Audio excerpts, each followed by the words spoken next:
artificial intelligence. Some say it will save the world. Others say it will take all our jobs. There is a truth in between. Let's speak about it. AI without the PhD, because somebody has to translate this stuff. This is the first episode of my new podcast, AI Without the PhD.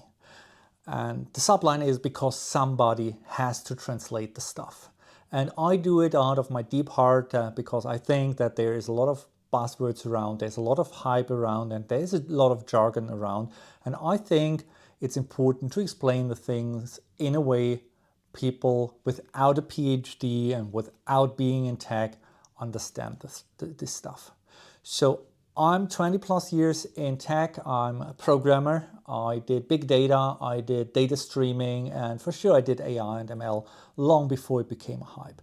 So with that podcast, I try to bring a bit of light into that. I try to explain things in a way it's understandable without being for 20 plus years in the industry, and to help people to get a better overview and to make better decisions on what they do. And I do that without selling a masterclass, without selling consultancy, because I have a job, don't have to do that. I just do it for the sake of education. So if you have any topic you want to discuss, please put it in the comments below and I will pick it up. So we will definitely speak about what's a vector database. We will definitely speak about what's RAG, what's an agent, why are models hallucinating and why it is expected. But for today's episode, I choose the title, The Graveyard of AI Projects, because this is what I currently see a lot when I'm traveling around, and I just came back from an extensive tour to different countries, meeting customers, meeting prospects, attending conferences. And what I see is every company now has this big graveyard of AI projects, of projects that were started out of initiative, we need AI, and then slowly died just because no one was taking care, the goals were not specified, or there wasn't even clear what's the purpose of the project. And meanwhile, those projects became just a thumbstone with a budget code. And this is the first thing I want to speak about, why the companies have that. So usually the way is a pilot is built, a demo is shown, and someone says this has potential. And then nothing happens. And then after the proof of concept, things disappear, the team is reassigned, and it's done. It's stalled, it's dead. So in most cases, those projects starts with, we need AI. And I truly believe this is the wrong motivation. So no one goes into a store, says, I need a forklift, and then think about what to do with forklift. Unfortunately, people do that with AI. And AI is not a goal. AI is a tool to achieve a goal. And we have to understand it from that angle. And I know that a lot of coaches and consultants take it from the other angle. But I think the better is asking the question, what is the business problem we like to solve? So we lose customers and do not know early enough. Because if we know early enough, we can do something against it. Our support team is answering constantly the same questions. It's a great use case for AI. Fraud checks are too slow, or our forecast is unreliable. That are all use cases that are perfect fit for AI, but you need to come from the use case and not come with AI and see what you can solve from it. So all the projects that stalled started with, oh, we have a ChatGPT, a Claude, a cursor license, and we want to utilize it. We have Bedrock and we should use it. We put a budget on something, we should use it. That's not a good start for an AI project. It was never a good start for a project anyway, just because you have money to do something.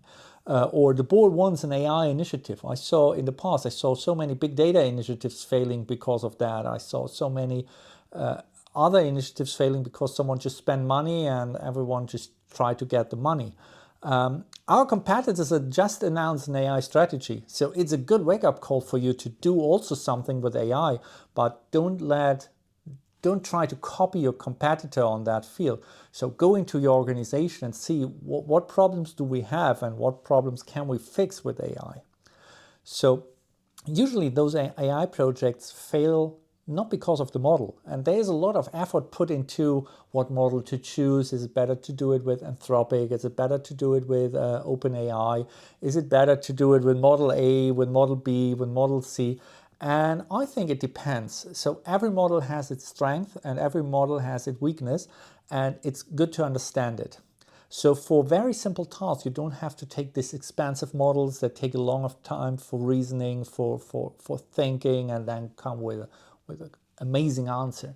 So there is a lot of stuff you can do with cheaper models, and especially if you use it from the hyperscalers, you pay per token, and there is a different token price attached to the model, depend on the effort the model will take. So most projects don't fail because of the problem of the model. They fail because the data is messy. No one owns the process. The business problem is very vague described. The output is not used in the daily life. So if you have a model running constantly on data, you should work with the output as well constantly and not check in once every month. And my personal favorite, and don't get it wrong, I really enjoy not to be bothered by legal and compliance. But at the end, those teams make sure we stay on the ground of the law, and we have to follow the law. And if we are not working responsible with the models and with the data, we have a problem. So it's really important to get the legal and the compliance folks onboarded early enough. And I truly believe that they are not existing to make our work hard. They exist to make sure that we stay on the ground of the legal on a legal base, and we stay within the borders given by the law. We can complain a lot about that law makes our work complicated or whatever, and I truly believe in a lot of countries it does. But this is nothing we can change by ignoring it. We need to get the right people on there, and we have to speak with the legal folks first, and we have to speak with the compliance folks early, so we find the right spot where we can work. So let me come up with two examples that were a great idea and a big failure. So one is customer churn prediction. So I spoke with the customer, and they told me they run a project to predict churn, because they want to reach out to customers and say, hey, we have the feeling you are not happy with our service. We want to improve to keep the customer from churning. And they put a project, and this project was running for 6 months, and they did a lot of effort in the data preparation and everything.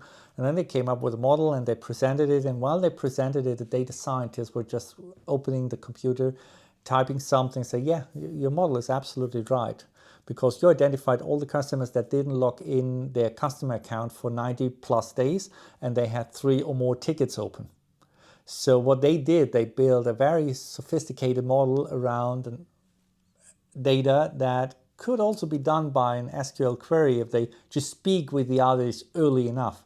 And this is where I say, please include your data scientists, include your data architects early. Speak to them. Maybe they have already a SQL query where you still try to prepare your models. The second one is a friend of mine who runs a bookkeeping company. And he says, okay, I get tons of invoices and we have to book them.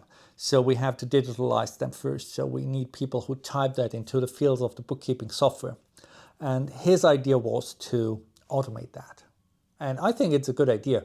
So he started automating it, and I told him it's a great idea. So he hired a developer, the developer started, and then it delayed. So he called me and said, hey, I think this guy is useless. Can you please check on that?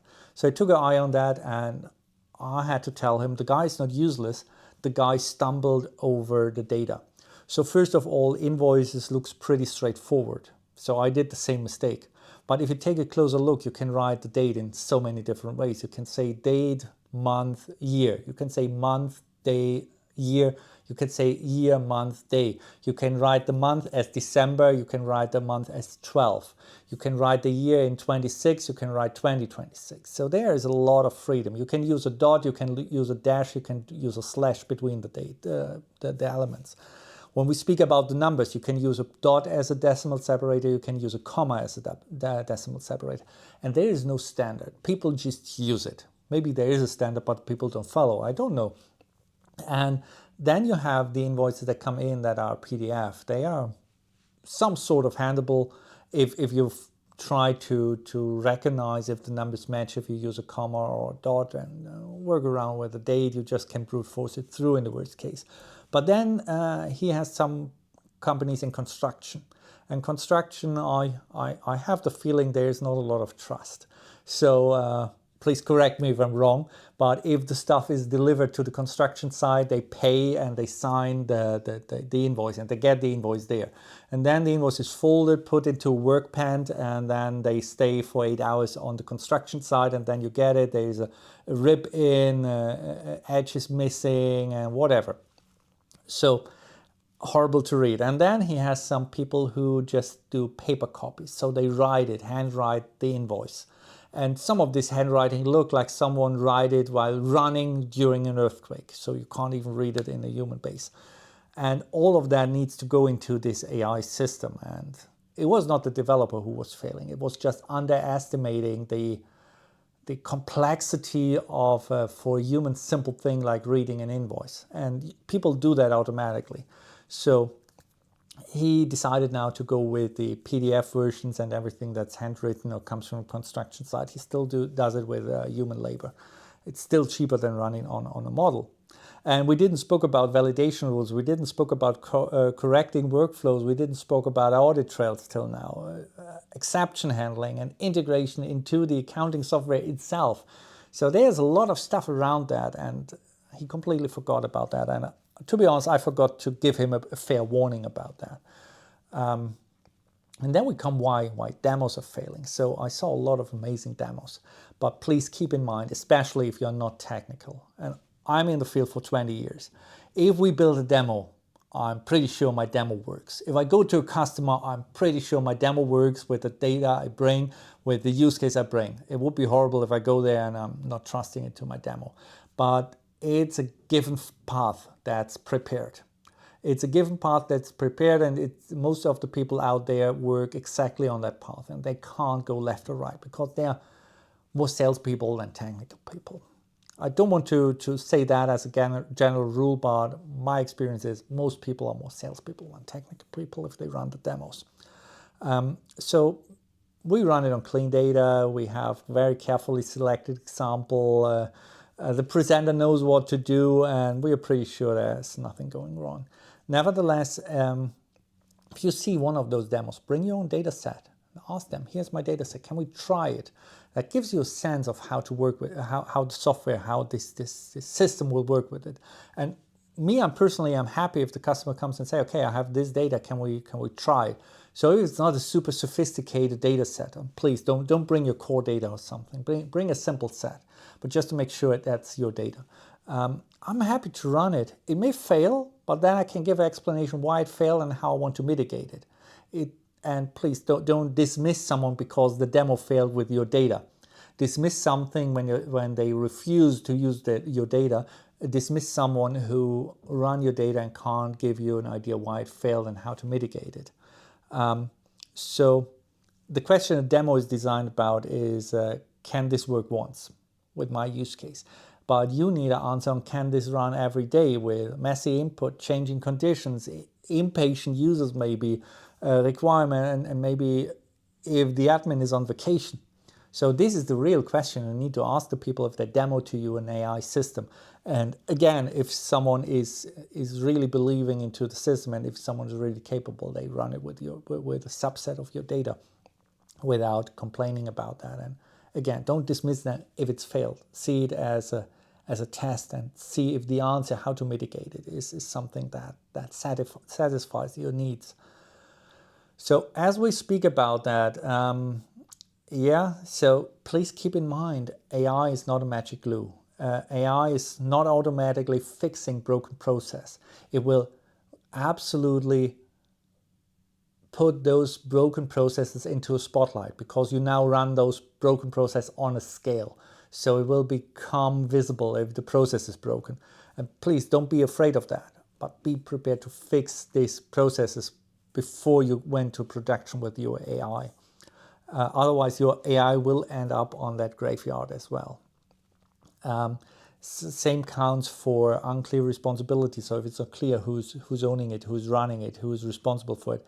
If the data quality is not not measured, if it's a poor data quality, if you're not sure about where the data is coming from, please don't do it. Sort this out first. If the fundamental work is not done, don't erect a tall building. There's only one building in the world that's out of shape, and this is in Pisa, and this is the only building that is celebrated and famous for broken base. Don't expect your AI project become the next one. So you will waste money, you will burn trust, and you can waste money. It's somehow explainable, and so you can sort it out. But worse, you burn trust. And if the people lose trust in your AI initiatives, I can guarantee you can set up whatever you like, you won't get anything out of those AI initiatives, because if the trust is gone, it's gone, and it's really, really, really hard to get the trust back of the people. If they just give up on that, well, they gave up. So let me close it up. So the graveyard of AI projects is not filled with bad algorithms or something like that. It's filled with unclear gold, messy data, missing ownership, beautiful demos that were never intended to work on a realistical data and on a realistical use case. So and please be aware of that and make sure that you don't run into that traps. So the first question is. Should not be how do we use AI, or how can we use AI, or how can we utilize this subscription. The question you should ask first is the question, what problem is really painful enough that we are willing to change the way we are working today to solve this problem? And if you get a proper answer on that question, this is a good first example for an AI project. So with that, I want to wrap it up. I don't want to make the episodes too long. I hope this was valuable for you. Again, it's the first episode. If you need something, if you have questions, put it into the comments. I will read them. I will pick up the topics there, and then we speak about things. What's a vector database and why do we need it? What's context? What's a context window? What's an agent? What is RAG? And what is the difference between the models? So we will cover that everything each after each in a very simplistic way. So it's helpful for everyone who needs to make a decision. With that, I'd like to thank you. I just want to wish you a good time, and we will see each other soon. So thanks for listening in.